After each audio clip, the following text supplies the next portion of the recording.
get that, when you show yourself that you can feel good regardless of what he's doing, this is the thing that we really want you to feel. All of your resources come from source, not from your boyfriend, not from your mother, not from anybody else. They all come from inside the vortex, where all that you are and all that we are and everything that you want is. So we're just doing the best sell job that we have ever done to get you to be excited about the vortex and less excited about your boyfriend. Excited about the vortex and therefore excited about the version of your boyfriend that you put in the vortex. And maybe he'll be the one that shows up in manifestation, and maybe it will be someone else. But your boyfriend will show up and he will behave in the way you want him to, when it doesn't matter if he doesn't. When you're secure regardless of what he does. You see, when you're secure anyway, as long as your security is dependent upon another, you're insecure. So what you want to say is, that's great. I can see you doing that. And it really thrills me to think about your life working for you in the way that it does. Nothing makes me happier than to know that you're thriving. I really want that for you. I want that for me too. Isn't it fun to know of all the wonderful future things that are coming for us? And feel how differently he would hear that than the vibration that he's getting from you. In other words, he might be baiting you a little bit, but we don't think so. We think he's just genuinely excited about what's going on and not thinking so much about you. And that's the way we want you to be too. It's a healthier way to be. It's a much healthier way to be. And if you want someone, so that's what we were saying earlier. You can't have it both ways. You can't be dependent and independent at the same time. Our friend said, I am afraid that if I focus myself into a perfect relationship, my husband will go away. And we say, if you focus yourself into a perfect relationship, everything that you want will come to you. And you just can't worry about what everybody else is doing, because you only have control over your own vibration, you see. So the last piece around that is, I've also heard you say you must do something when you're inspired, not motivated. Well, from inside the vortex, your behavior is inspired. And from outside the vortex, your behavior is motivated. So from inside the vortex, the inspiration will come. But in order to really get that, people challenge us with that frequently. And we say, you got to get in the vortex and own it. You got to get in the vortex and become familiar with it. You've got to get in the vortex and know what being in the vortex feels like. You got to get in the vortex and more consistently be in the vortex than not in the vortex. And once you hang around in there significantly and chronically, and the inspiration begins to flow, you'll feel it. And the cooperation that you will see as a result of it will be really evident to you. Esther will say from time to time, I'm going to get in the vortex, and it's usually her pronouncement that she knows she's not in there, and her statement of intention to be in there. And then she takes such satisfaction in releasing resistance and moving in there and hanging around in there. It's a triumphant feeling. And from that inside the vortex position, you begin to feel independently invincible. Is her confidence and self-confidence and independence, is it a threat to her relationship with Jerry? No, it's an enhancement of it. He wants nothing more than her tuned in, tapped in, turned on. It's the best gift that you can give to anyone in your life, to be enlivened and full of the energy that creates worlds, you see. But there are a lot of people that have practiced, and in fact, almost everyone, a form of neediness for a time.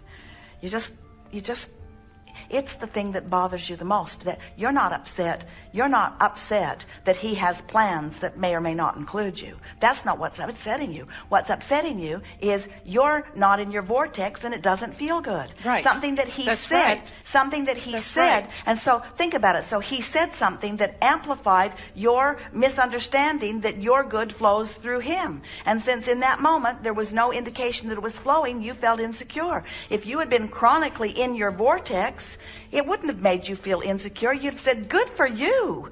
I want that for you. I can't wait for my millions to flow too. Sometimes we'll put our millions together and we'll go do something really fun together. But meanwhile, isn't it delicious to be independently thriving?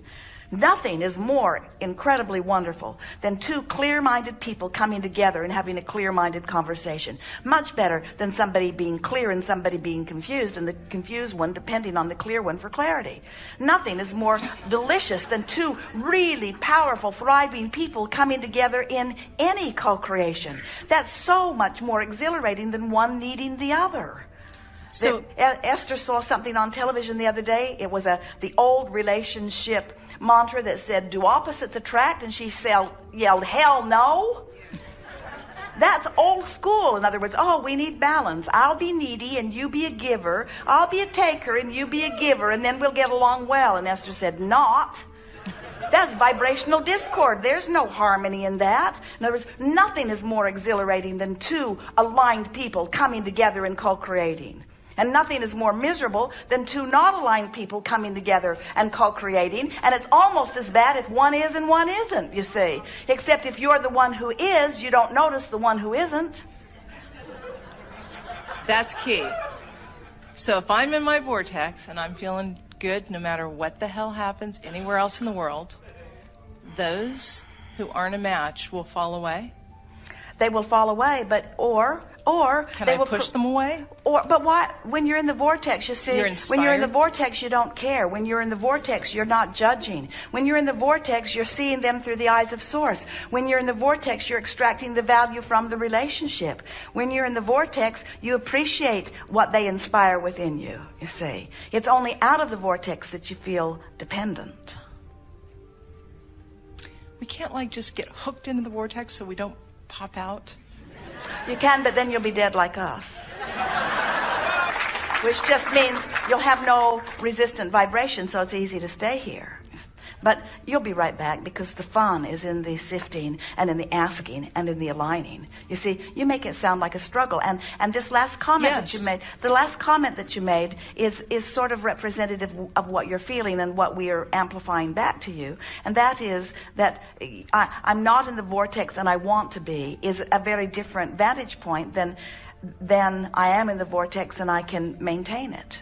In other words, we want you to, our effort as we are discussing here today is to assist you in realizing that this vortex is an easy thing to accomplish. You just have to practice it. And the thing that we really want you to hear is that once you get in there and then you maintain it as long as you can, in other words, get in there and read one of these books from inside the vortex.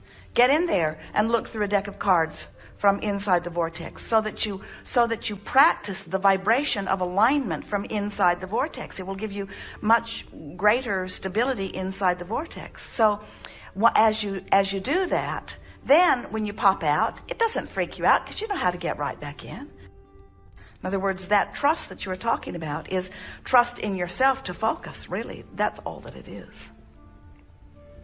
And as you stay in the vortex, are you like that car that goes 100 miles an hour and hits a tree when you pop out? You've used that example before. Maybe, but what you really are, you're like that car that's going 100 miles an hour in an environment that's going 100 miles an hour, and you're having the time of your life. And if you pop out, your ability to get, once you have got your, that is an excellent question. Once you get your speed moving at that rate, the popping out is much less frequent. But you're right, you really don't like it when you do pop out.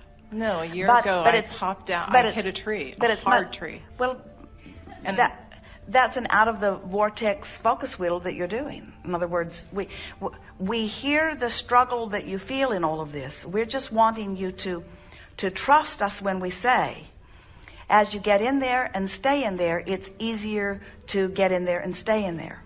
And as you get in there and stay in there, it's easier to stay in there. And as you get in there and stay in there, it doesn't bother you so much when you're not in there. And when you get in there and stay in there, it doesn't bother you who else is in there or not in there. And when you get in there and stay in there, somebody else that's not in there doesn't even look like they're not in there, because you're so in there. That's what true upliftment is.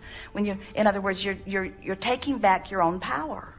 And from in there, so now let's say you're in the vortex and your boyfriend says that to you on the telephone. And you take a little hit from it and it kind of knocks you out of your vortex for just a moment. And then you say, oh, whoa, you won't believe what just happened to me. Here I am all cocky, believing that I'm tuned in, tapped in, turned on, believing that I've got the world by the tail, believing that I have all of the resources that are necessary for me to feel good. And that statement that you made just made me feel insecure. I'm not going to allow that to happen again, because I do not want my happiness to be dependent on anything you say or anything you do. So I'll call you back in an hour after I'm back in the vortex. Then you hang up and you get back in the vortex. Then you call him again. Now you Can have I another. just not call him again? I'm serious. I'm dead serious. I mean, that's almost it's at that place. There's good and there's not so good. And I'm trying to you keep talking about him and we keep talking about the vortex. This. And it's two entirely different subjects. But Okay. you can't get him off your mind, so you can't stay in the vortex. Okay. So it might be good if you don't call him, but the next one won't be any different. Unless you deal with him from inside the vortex, you can't move on to something you want. You see, you can't run away.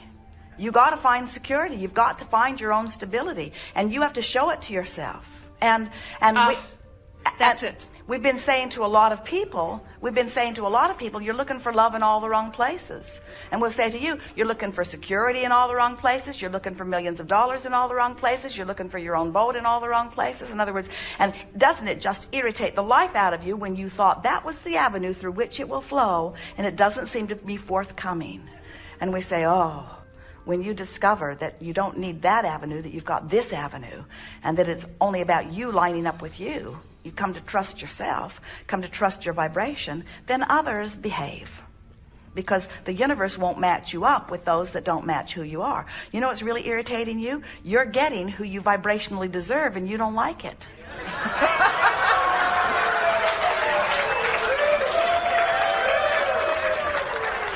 Because what you want So to, I want to because, shift my dial. because I what- want a 95.7 FM. Because what you want to be, and when you are a vibrational match to what's in your vortex, then the universe will bring you what matches you then, and you'll like it. So what's coming is always your indicator of what you're doing vibrationally. And isn't it wonderful? Don't you just want to call him and say, thanks for pointing out what I'm doing vibrationally. I didn't know until you were so rotten.